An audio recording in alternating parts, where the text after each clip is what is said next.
आज हम कर्म और विचार पर इस वीडियो के माध्यम से अपनी बात रखेंगे।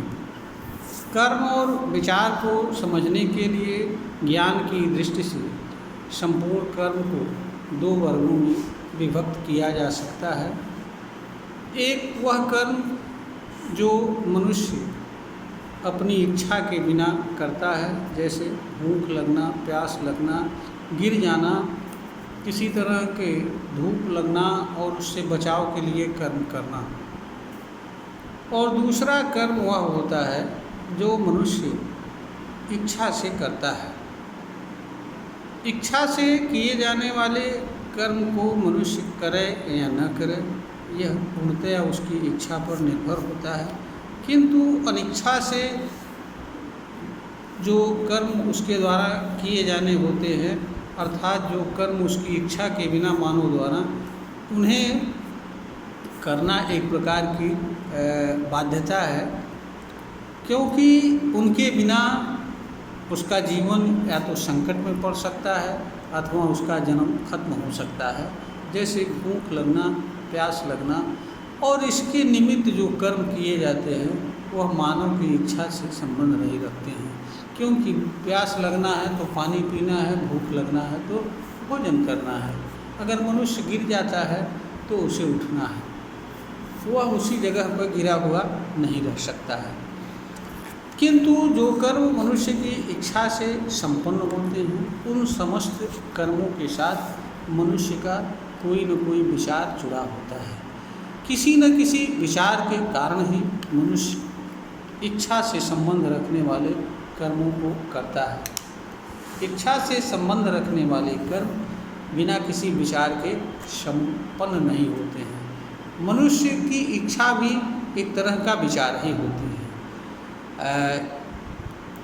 और कामना, तृष्णा, जो भी दया है, ममता है, करुणा है, आदि सभी चीज़ों किसी न किसी विचार के कारण ही मनुष्य जुड़ता है और उस निमित्त कर्म करता है।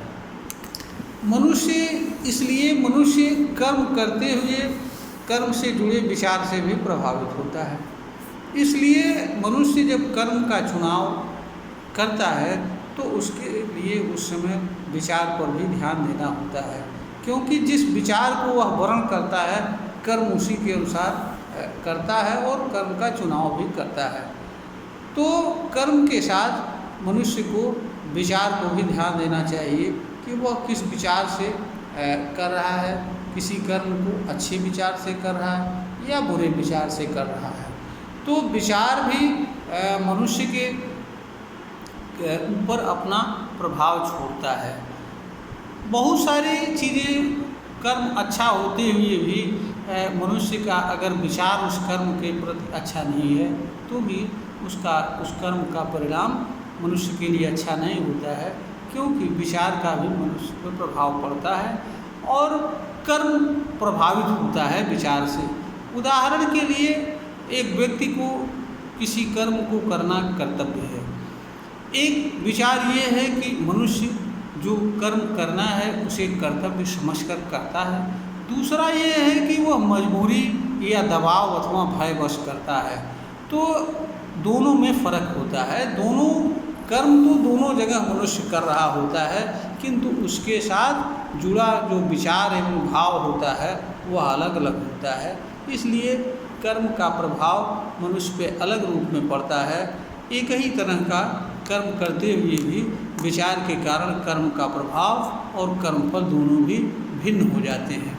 इसलिए जब भी मनुष्य कोई कर्म कर रहा होता है तो उसे विचार पर भी ध्यान देना चाहिए।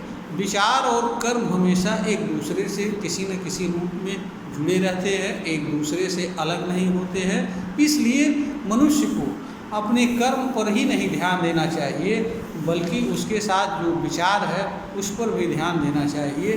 तभी मनुष्य के लिए कर्म अपने संपूर्ण रूप में फलदायक होगा, परिणामकारी होगा। अन्यथा भी